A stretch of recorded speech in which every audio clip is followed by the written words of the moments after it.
Assalamualaikum warahmatullahi wabarakatuh. Alhamdulillahi rabbil alamin, wal aqibatu lil muttaqin, wala udwana illa 'alal zalimin. Asyhadu an la ilaha illallah wahdahu la syarika lah, wa asyhadu anna Muhammadan abduhu wa rasuluh la nabiyya ba'dah. Allahumma salli wa sallim ala sayyidina Muhammad wa ala ali sayyidina Muhammad, wa barik ala sayyidina Muhammad wa ala ali sayyidina Muhammad fil alamin innaka hamidum majid. Subhanaka la ilma lana illa ma 'allamtana innaka antal alimul hakim. Allahumma 'allimna ma yanfa'una warzuqna ilman, wa arinal haqqa haqqan warzuqna ittiba'ah, wa arinal batila batila warzuqna ijtinabah, wa adkhilna fi ibadikas salihin. Subuhun kudusun Rabbuna wa Rabbul malaikati warruh. Muslimin muslimat jamaah salat maghrib Masjid Quba yang dirahmati Allah subhanahu wa ta'ala, alhamdulillah, segala puji bagi Allah subhanahu wa ta'ala, pencipta kita, pemberi karunia atas kehidupan kita, yang memperkenankan kita untuk berada di atas punggung buminya, yang memberikan kepada kita segala macam bentuk nikmat dan anugerah. Dan untuk itu maka sudah sepantasnya lah kita menjadi hamba Allah yang setiap saat dalam kehidupan kita mengucapkan kata syukur, yaitu mengucapkan kalimat alhamdulillah, kata yang tak pernah lepas dalam kehidupan kita, kata sebagai bentuk ekspresi syukur kita kepada Allah subhanahu wa ta'ala. Dan kita berharap semoga kita senantiasa mampu menjadi hamba Allah yang tinggi syukurnya dan kuat imannya kepada Allah subhanahu wa ta'ala. Jamaah yang dimuliakan Allah subhanahu wa ta'ala, ketika hari akhir di mana manusia nanti akan dibangkitkan kembali oleh Allah subhanahu wa ta'ala pada tiupan sangkakala yang kedua, di mana pada waktu itu manusia yang telah lama meninggal sekalipun, yang telah berada dalam perut bumi dalam ribuan tahun sekalipun, bahkan mereka yang bisa saja ketika dia meninggal dunia terpisah antara beberapa anggota tubuhnya, atau mungkin ketika ia wafat ia hancur lebur tubuhnya. Tapi pada saat yaumul qiyamah, pada saat hari kebangkitan, dia dibangkitkan sebagaimana wujud aslinya ketika dia hidup dahulu. Bahkan ada riwayat dahulu dari sahabat Nabi yang bernama Atha, dia dengar dari Rasulullah sallallahu alaihi wasallam berkisah bahwasanya ada seorang hamba Allah subhanahu wa ta'ala ahli maksiat, hidupnya tidak ada nilai kebaikan sama sekali. Sebelum dia meninggal dunia, dia berpesan kepada kerabatnya agar nanti ketika dia meninggal dunia dia dibakar saja, dibakar. Bahkan dia katakan, kalau tulangku tak sampai melebur seperti debu, maka hancurkan tulangku itu.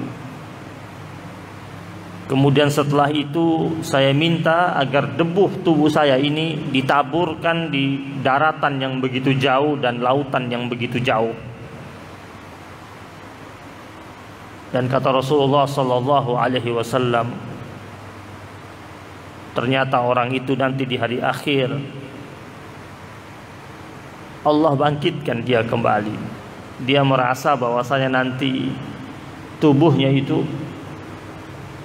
yang sudah hancur lebur kemudian dipisahkan di tempat di daratan yang jauh dan lautan yang jauh, kelak di yaumil akhir tidak dapat disatukan kembali. Di ujung riwayat tersebut Allah bertanya kepada hamba Allah tersebut. Kata Allah, apa yang membuat engkau melakukan hal seperti itu? Allah tanya sama dia, alasannya apa? Dia jawab, dia bilang, karena saya takut kepada engkau ya Allah. Takut, masih ada rasa takut dia. Jadi dia minta tubuhnya itu dibakar, tulang belulangnya itu dihancurkan sampai benar-benar seperti debu. Terus dia minta untuk ditaburkan di daratan yang jauh dan lautan yang jauh. Alasan polosnya dia itu karena dia takut sama Allah, karena dia sadar diri dia banyak dosa. Tapi karena jawaban dia itu kepada Allah, dia katakan, karena saya takut kepadamu ya Allah. Allah bilang sama malaikat, masukkanlah dia ke dalam surga. Kenapa? Masih ada takut sama Allah dia. Dia pendosa yang tahu diri. Yang celaka itu pendosa yang nggak tahu diri. Itu yang celaka itu. Jamaah yang dirahmati Allah Subhanahu wa taala, ketika manusia berada di padang mahsyar yang nantinya mereka akan dimintakan pertanggungjawaban. Hal yang pertama, nanti mereka akan dihisab. Setelah dihisab, ditimbang lewati mizan. Setelah selesai mizan, mereka lewati sirat. Dan sirat inilah yang akhirnya memutuskan dia ada di surga ataupun di neraka. Jemaah yang dimuliakan Allah Subhanahu wa taala, ketika berada di padang mahsyar, sejatinya sudah nampak dari wajah-wajah hamba Allah pada waktu itu yang telah Allah jelaskan dalam Al-Quran dalam surat Al-Ghashiyah. Hanya ada dua wajah pada waktu itu.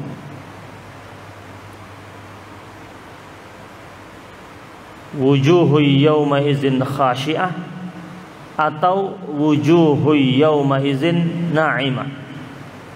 Wajah-wajah yang penuh dengan ketakutan, kekhawatiran, kegelisahan, atau wajah yang penuh dengan kenikmatan, ketenangan, kedamaian, kesejukan.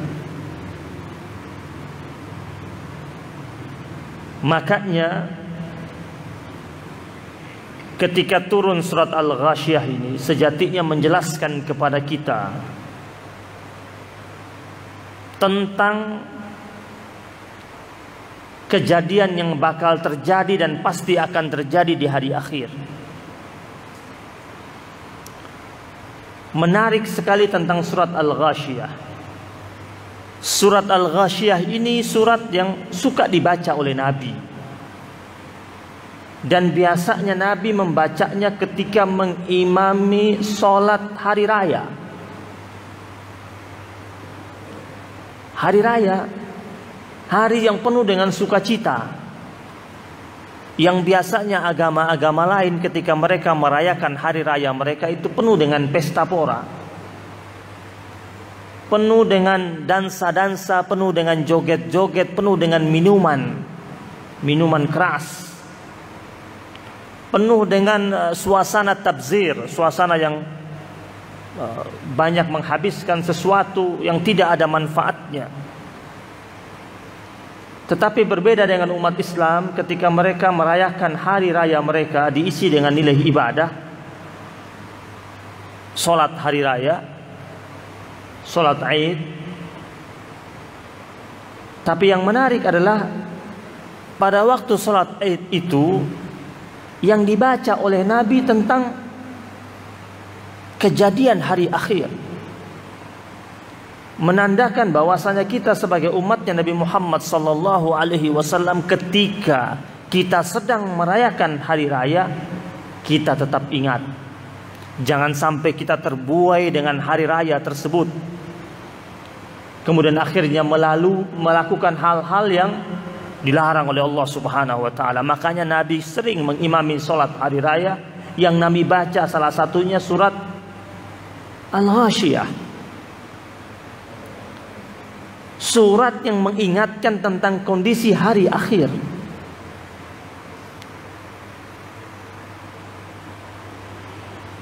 Dimulai dengan kata-kata hal, bentuk pertanyaan. Di dalam Al-Quran, kata para ulama ahli tafsir, setiap firman Allah yang dimulai dengan bentuk pertanyaan berarti berikutnya ada kejadian besar. Seperti Al-Qari'ah, Mal-Qari'ah. Itu kan Mal-Qari'ah, bentuknya pertanyaan. Seperti hal ataka haditsul Ghasyiyah.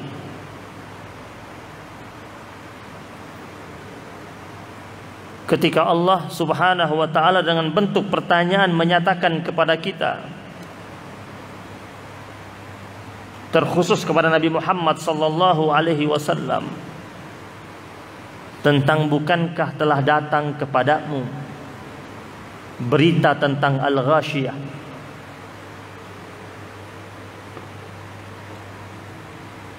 Mal-Qari'ah juga begitu, yang pada ayat berikutnya Allah menceritakan tentang dahsyatnya hukuman Allah Subhanahu wa taala. Begitu juga ketika Allah Subhanahu wa taala pernah bertanya kepada Musa, "Wa ma tilka biyaminika ya Musa?" Allah tanya, emang Allah nggak tahu? Allah tahu, tapi kenapa berbentuk pertanyaan? Karena berikutnya ada kejadian besar. Allah tanya sama Musa, apa yang ada di tangan kananmu itu wahai Musa? Allah tahu yang ada di tangan kanannya Musa itu tongkat. Kemana-mana dia pergi bawa tongkat.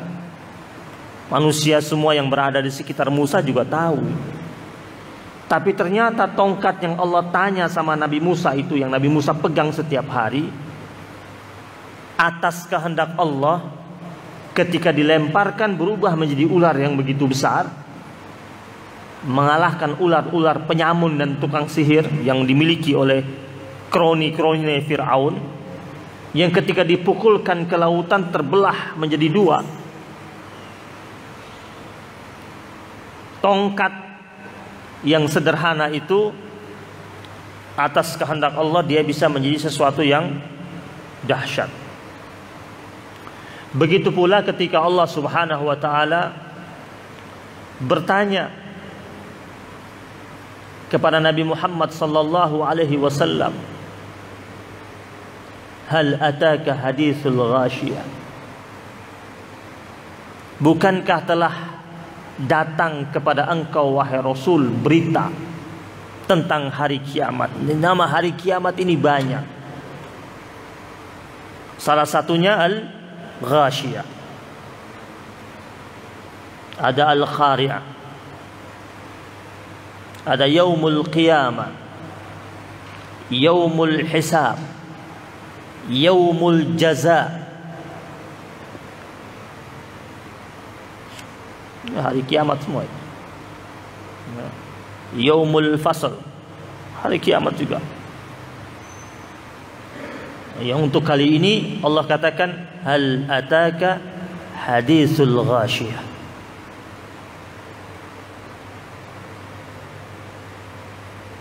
Wujuhu yawma idzin khashi'ah.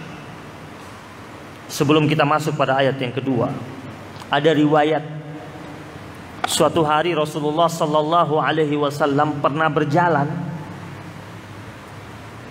Ketika Rasul melewati suatu rumah, penghuni dalam rumah tersebut sedang membaca surat Al-Ghasyiyah.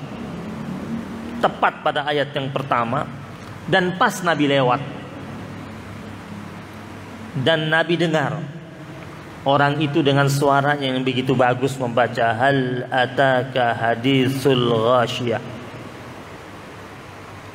Lalu Rasulullah sallallahu alaihi wasallam dalam riwayat tersebut Nabi berhenti sesaat.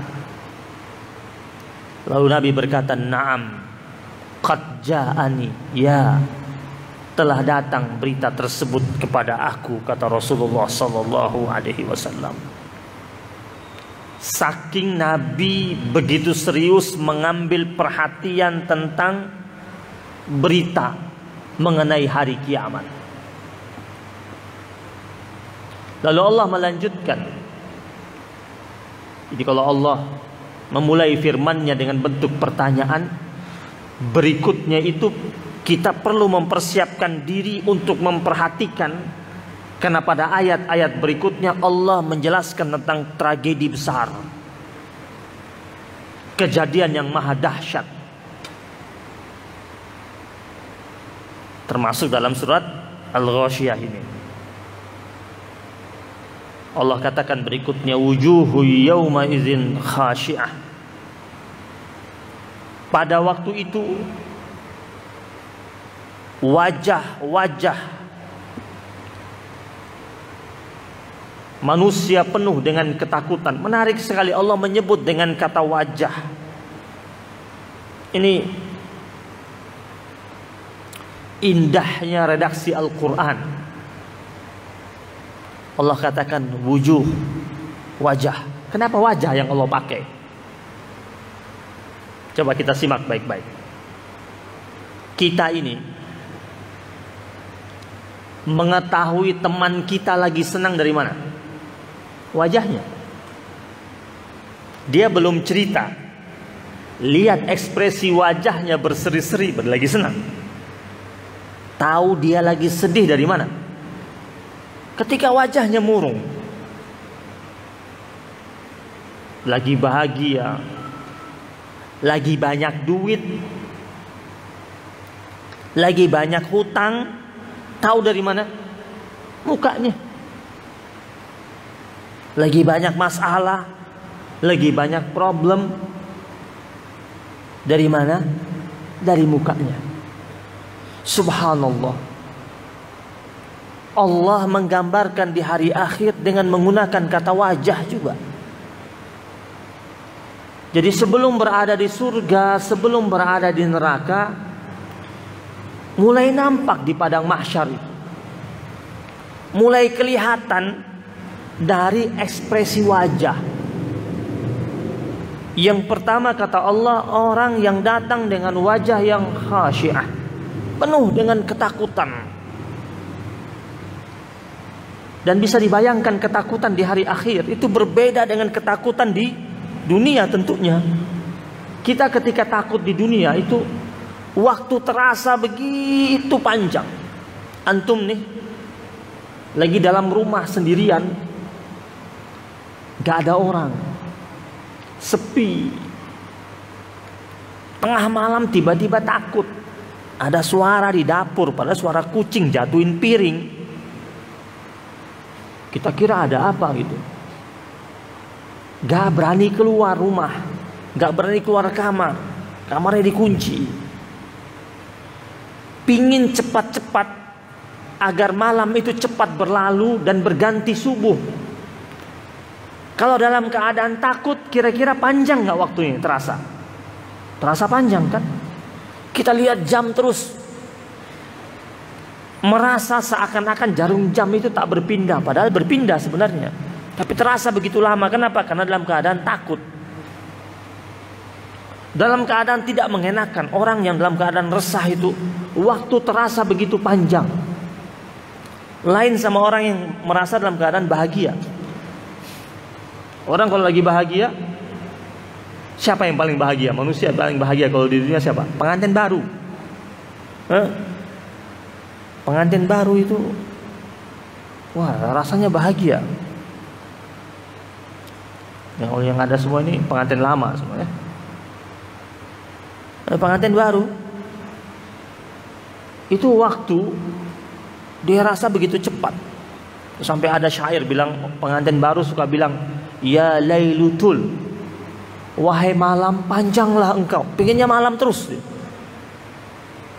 Ya naumuzul, wahai waktu tidur, turunlah. Pengennya datangnya waktu tidur. Ya subhukif, wahai subuh berhenti. Dia nggak mau subuh. Pengennya malam terus, pengennya waktu tidur terus, pengennya nggak sampai subuh. Tahu-tahu subuh kaget dia, cepat banget waktunya. Pengantin baru. Sampai-sampai dia bilang sama matahari apa? La tatlo, wahai matahari jangan terbit. Tapi kan nggak mungkin itu. Itu kan harapan yang orang yang sedang bahagia. Ini orang yang takut. Bayangkan ketakutan di dunia saja, lihat jarum jam itu terasa lama. Apalagi ketakutan di yang satu harinya itu. Fi yaumin miqdaruhu 50,000 sana, sampai dikatakan satu hari itu ukurannya seakan-akan seperti 50.000 tahun namanya. Nauzubillah waliyazubillah. Ini belum masuk neraka ini. Ini sudah mendapatkan siksaan berbentuk apa? Ketakutan. Orang takut itu kan tersiksa keadaannya. Bayangkan itu ketakutan di padang mahsyar. Belum dihisab itu. Sudah Allah katakan wujuhu yawma izin khasyah. Wajah yang penuh dengan ketakutan. Ada ulama yang mengatakan orang yang di dunia tak pernah mengekspresikan rasa takutnya akan azab Allah, nanti di hari akhir dia akan tampil di hadapan Allah dengan wajah yang penuh dengan ketakutan. Dikasih tahu ini ada ancaman Allah, dia kagak pernah takut. Dia nggak takut akan hukuman Allah Subhanahu wa ta'ala. Bahkan petantang petenteng dia.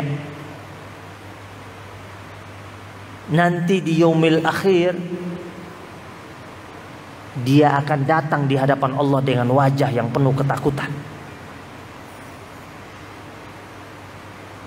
Berbeda kalau orang yang sudah sering takut sama firman Allah Subhanahu wa ta'ala. Makanya dalam Al-Quran itu ada namanya al-wa'ad, ada namanya al-wa'id.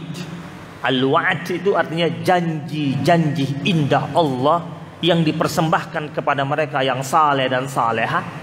Al-wa'id itu adalah ancaman-ancaman Allah yang dihadirkan buat mereka yang durhaka sama Allah Subhanahu wa ta'ala. Siapa mereka itu yang wajahnya penuh dengan ketakutan? Allah katakan pada ayat yang berikutnya, amilatun nasibah. Kerja keras yang sia-sia. Amal dia di dunia yang tak bernilai di hadapan Allah Subhanahu wa ta'ala. Amal dia yang dia kira mampu mendatangkan buatnya kebaikan di akhirat, ternyata tidak ada apa-apa. Bahkan ada ulama yang mengatakan amilatun nasibah itu adalah orang-orang yang ketika di padang mahsyar, sebelum dia berada di neraka jahanam, dia akan diperintahkan berjalan sekian panjang perjalanannya, berkilo-kilo, ribuan kilo, naik turun bukit, dibuat lelah oleh Allah Subhanahu wa taala. Ada riwayat Umar bin Khattab radhiyallahu taala anhu, suatu hari ketika dia sedang duduk-duduk di depan rumahnya, kemudian dia lihat ada salah seorang rahib Yahudi berumur kurang lebih 80 tahun lebih lewat di depan rumahnya Umar bin Khattab radhiyallahu taala anhu. Ketika rahib Yahudi itu lewat, Umar bin Khattab radhiyallahu taala anhu kemudian wajahnya tiba-tiba berubah menjadi sedih. Sambil meneteskan air mata, dia mensitir firman Allah surat Al-Ghasyiyah ayat yang ketiga ini, amilatun nasibah, kerja keras yang sia-sia.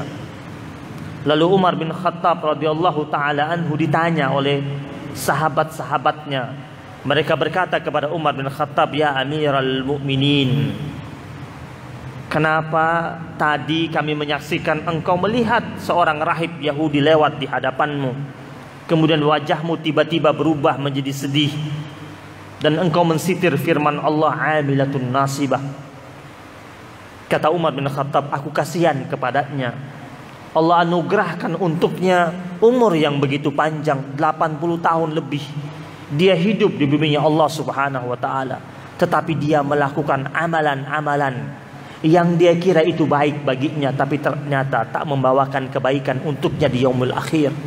80 tahun lebih Allah persembahkan kehidupan untuknya, tapi amalannya sia-sia di hadapan Allah Subhanahu wa taala. Amilatun nasibah, kerja keras yang sia-sia.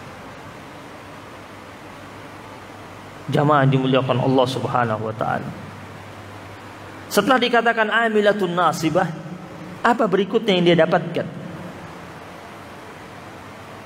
Kata Allah, tasla naran hamiyah. Orangnya dimasukkan ke dalam api neraka. Kita tahu dalam hadis Nabi, api neraka itu dinyalakan 1000 tahun pertama nyalanya merah, 1000 tahun yang kedua dinyalakan dengan berwarna putih, menjadi putih, dan 1000 tahun ketiga nyalanya hitam pekat sama dengan warna asap, dan itu sepanas-panasnya api neraka.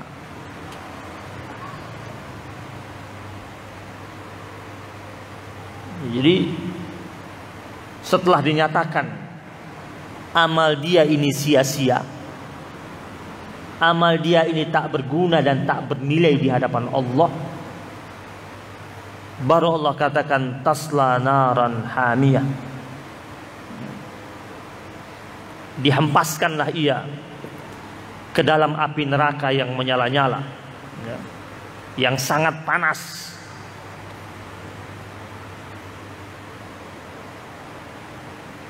Jemaah yang dirahmati Allah Subhanahu wa taala. Lalu berikutnya yang kelima, tusqa min ainin aniyah.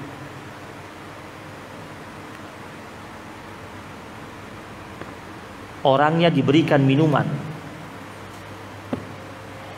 Jadi di neraka itu ada konsumsi yang diberikan oleh penghuni neraka. Di surga nanti akan kita bahas. Di surga juga ada konsumsi yang diberikan kepada penghuni surga. Penghuni neraka ada konsumsinya, ada makanannya, ada minumannya. Minuman penghuni neraka Allah katakan tusqa min ainin aniyah. Ia diberikan minuman dari jenis minuman yang sangat panas. Jadi jangan coba-coba mau cari minuman dingin, sejuk di neraka, nggak ada. Dan panasnya bukan seperti teh panas ini yang sering kita konsumsi, bukan. Bahkan dalam ayat yang lain, di mana Allah katakan ketika mereka mulai kehausan, iz yastaghisu yughasu bima'in kalmuhli yashwil wujuh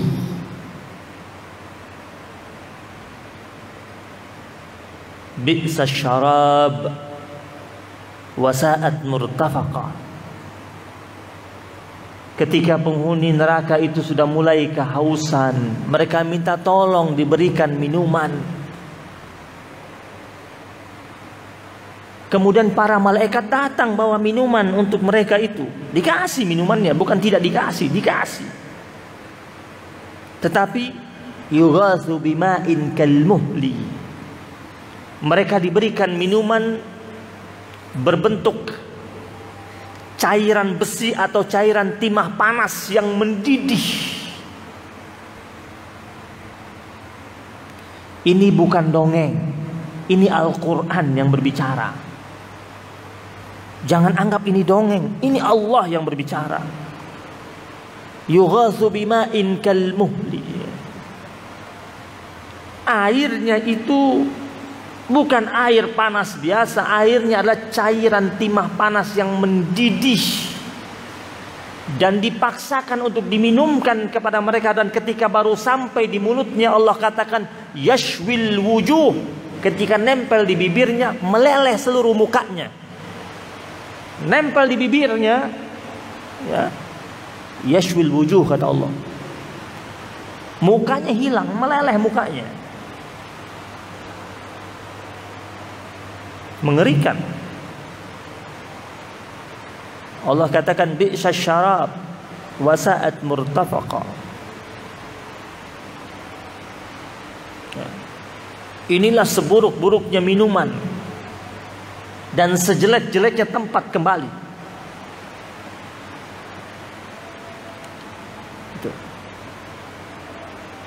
Makanya sebagaimana pernah kita bahas pada pertemuan kita di bulan yang lalu tentang pesan Rasulullah sallallahu alaihi wasallam, aksiru kata Nabi, perbanyaklah kalian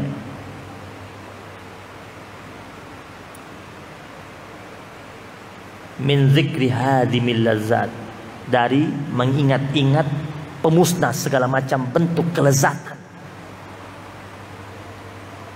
Lezat di dunia itu fana, dia sementara itu. Kita menginginkan mendapatkan kelezatan di dunia yang fana itu, kemudian kita melakukan hal-hal yang bertentangan dengan kehendak Allah, dengan perintah Allah, kemudian akhirnya kita mendapatkan hukuman yang begitu panjang dan begitu lama di yaumil akhir. Salah satunya ini, minumannya seperti itu. Seburuk-buruknya minuman. Lalu apa makanannya? Laisa lahum ta'amun illa min dhari'. Kata Allah, penghuni neraka itu mereka tak memiliki makanan kecuali makanannya itu dhari'. Di sini kalau kita lihat artinya dhari', artinya yaitu buah yang bergerigi. Kalau kita periksa di Al-Quran, kita akan temukan penghuni neraka itu diberikan 3 jenis makanan. Salah satunya ada dalam surat Al-Ghasyiyah, yaitu dhari'.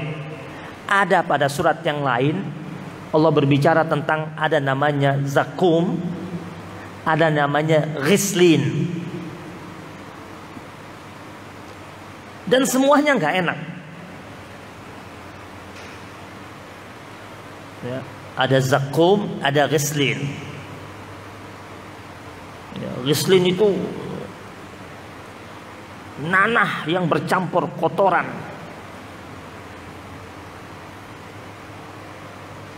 Zakum buahnya baunya busuk, baunya itu yang tetesan bau busuknya itu ketika jatuh, kalau jatuh di bumi kata Nabi, ya, Itu baunya, seluruh penghuni bumi rasa baunya. Kita di rumah kita aja 1 ekor tikus mati itu kita nggak mau makan dalam rumah karena bau tikus itu. Ini enggak, ini 1 tetesnya jatuh itu baunya itu seluruh dunia merasakan bau busuknya. Dan itu jadi makanan penghuni neraka. Nah, dalam surat Al-Ghasyiyah Allah katakan, "Laisa lahum ta'amun illa min dhari'." Makanan yang dipersembahkan dhari' ini dia bergerigi. Dalamnya racun. Dikasih, disuruh makan. Setelah dia masuk, ya, setelah dia masuk ke dalam perut penghuni neraka itu, dhari' ini, makanan ini dia bergerak-gerak ke kiri dan ke kanan, merobek-robek isi perut penghuni neraka, baru dia pecah. Dan itu diberikan. Minta dikasih lagi, minta dikasih lagi. Ada ulama menafsirkan firman Allah tentang makanan-makanan penghuni neraka. Ada yang mengatakan tergantung tingkatannya, tingkatan nerakanya. Ada yang dapatnya dhari', ada yang dapatnya ghislin, ada yang dapatnya zakum. Tapi ada ulama yang mengatakan tidak, tergantung nanti malaikat kasih. Makan paginya apa, makan siangnya apa, makan sorenya apa. Tinggal disiapkan oleh malaikat. Mereka maunya mana, dikasih. Ini dhari'. Lagi-lagi bukan dongeng. Al-Quran bilang begitu. La yusminu wa la yughni min ju'. Uniknya lagi, itu makanan yang mereka konsumsi, minuman yang mereka minum, tidak membuat mereka gemuk, dan tidak membuat mereka kenyang. Jadi sudah tersiksa dengan makanan itu, makanan yang memang dia tidak mau, tapi memang harus dia makan. Tidak membuat dia kenyang, dia lapar terus, dikasih lagi itu terus.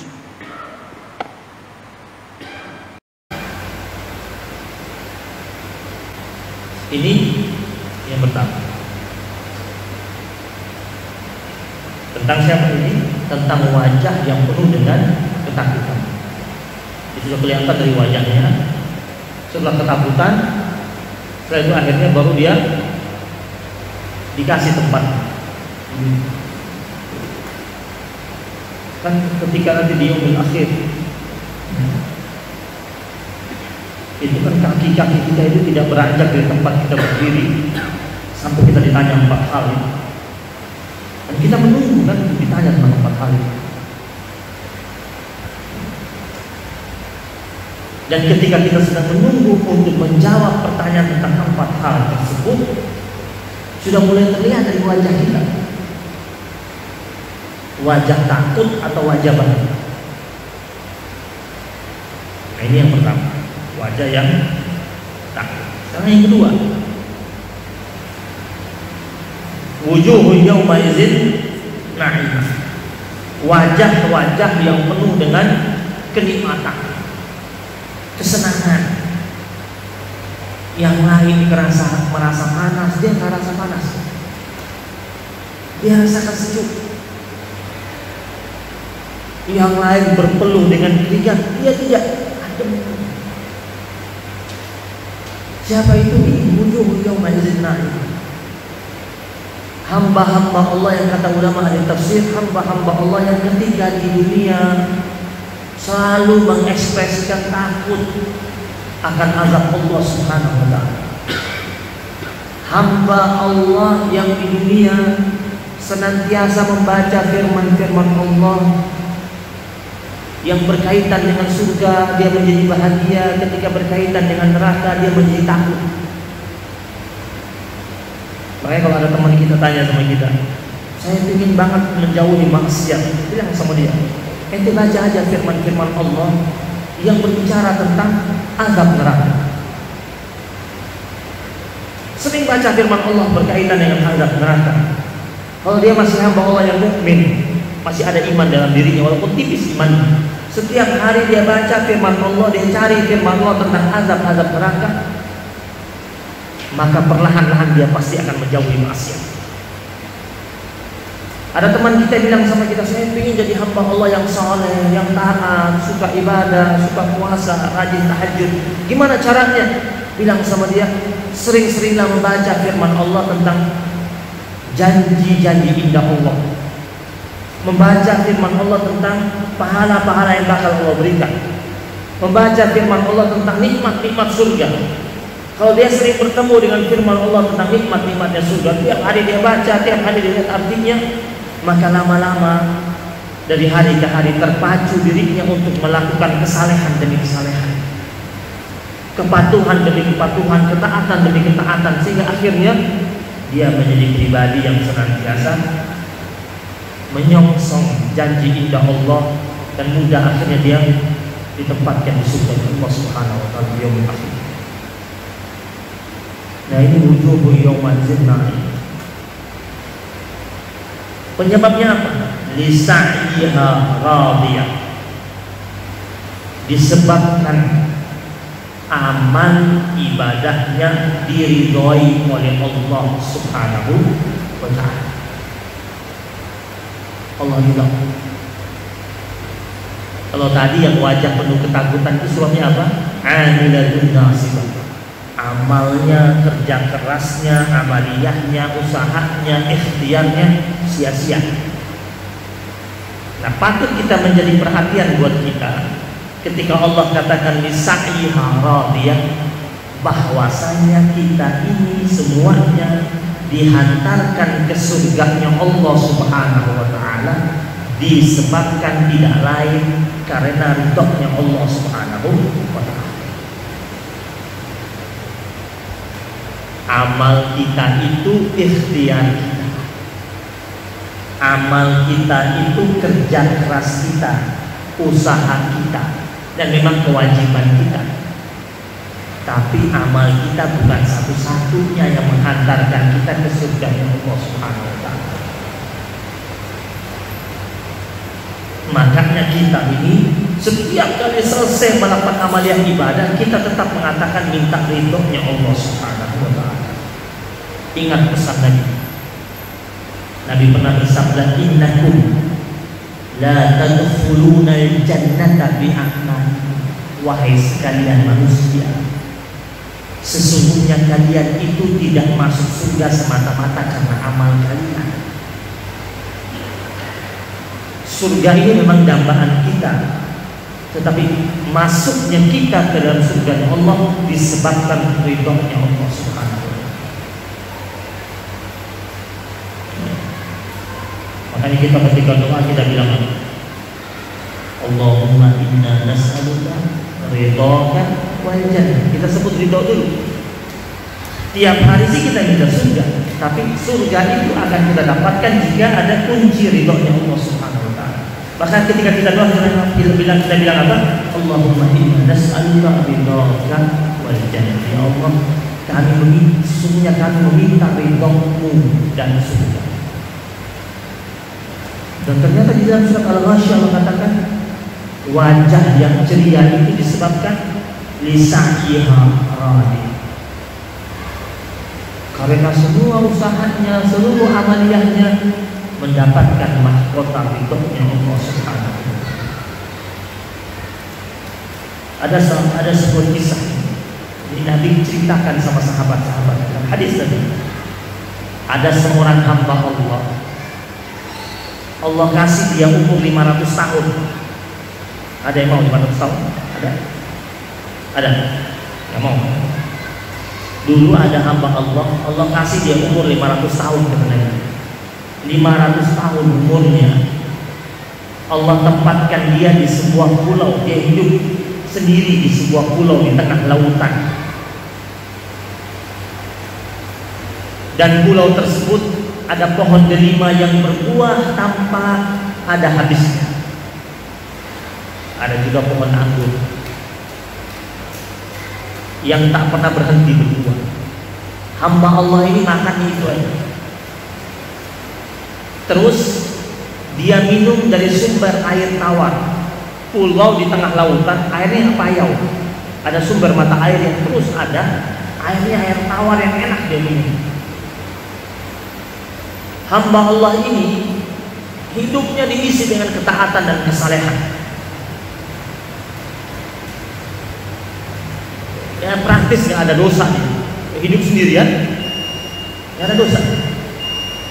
Lanjut sedikit ya. Lanjut sedikit boleh? Nggak ada dosa nih. Akhirnya dia minta sama Allah. Dia bilang apa? Ya Allah, aku berharap darimu, wafatkanlah aku dalam keadaan sujud dan bangkitkan aku nanti di yaumil akhir dalam keadaan sujud. Allah penuhi permintaan. Dia meninggal dunia 500 tahun, meninggal dunia dalam keadaan sujud.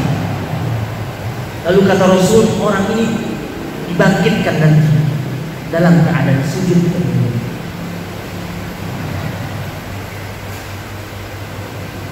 Dan ketika di yaumil akhir, orang tersebut, kata Rasulullah SAW, dipanggil sama Allah.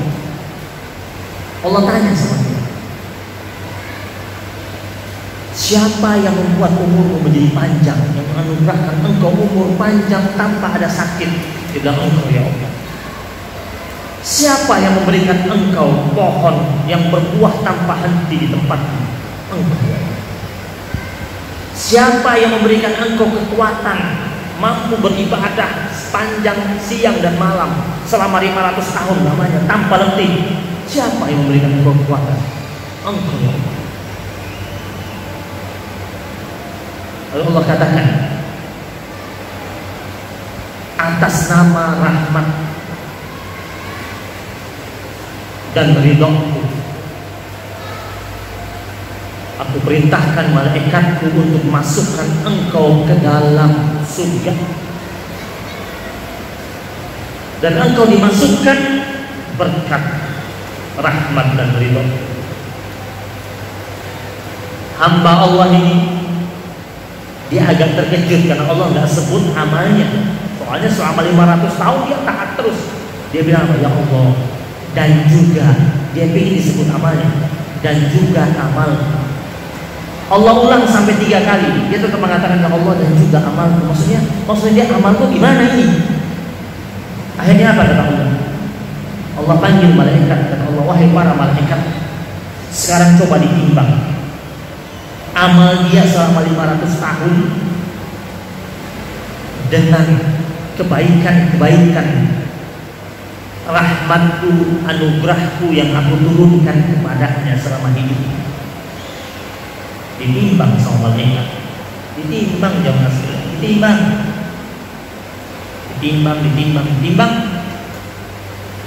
Amalnya sudah habis ditimbang, rahmat Allah masih banyak buat dia. Dia jatuh bersimpuh di hadapan Allah sambil menangis mengatakan, ya Allah, maafkan aku bertobat di hadapan-Mu. Sungguh aku mendapatkan surga-Mu semata-mata karena ridho-Mu. Ini yang sudah bagus amalnya, tidak perlu takabur. Jangankan takabur di hadapan orang lain, tak perlu ujub sama dirinya sendiri, tak perlu merasa bahwasanya ini pasti jalan saya ke surga. Belum tentu. Karena Allah mengatakan di sini, bisa'iha waradiyah, disebabkan ridhonya Allah Subhanahu wa ta'ala. Insya Allah kita lanjutkan pada pertemuan yang akan datang. Ini masih panjang. Pertemuan berikutnya tentang nikmat-nikmat surga. Tadi kita sudah bahas mengenai hukuman-hukuman di neraka. Di kajian pertamanya ini ada shock terapi dulu, bicara tentang neraka.